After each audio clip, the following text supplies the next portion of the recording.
Bali dalawang tunnel to eh. Ito yung unang tunnel. Ito naman yung pangalawang tunnel. Lamig. Sarap naman sa ilalim.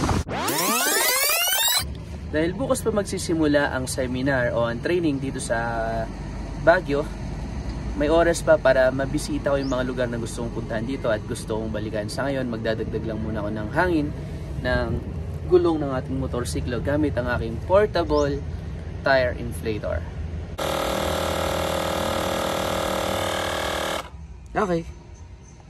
Ang una kong pupuntahan ay yung Asin Tunnel na 20 kilometers mula dito sa Teachers Camp.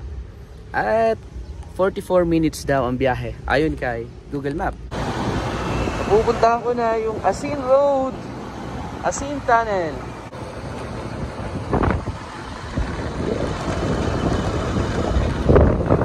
Hey, ganda! Ganito yung dadaanan pababa ng Asin Tunnel. Puro pababa. Tapos may madadaanan kang ganito pala. Wow! Welcome to Sitio. Ano na to? Lasong. Sitio Lasong. Right, ito na yung tunnel. Bali dalawang tunnel to eh. Ito yung unang tunnel. Wow!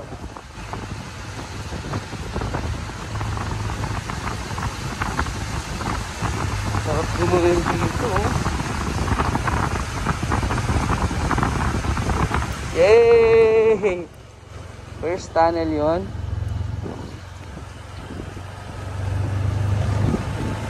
Ito naman yung pangalawang tunnel. Lamig. Sarap naman sa ilalim.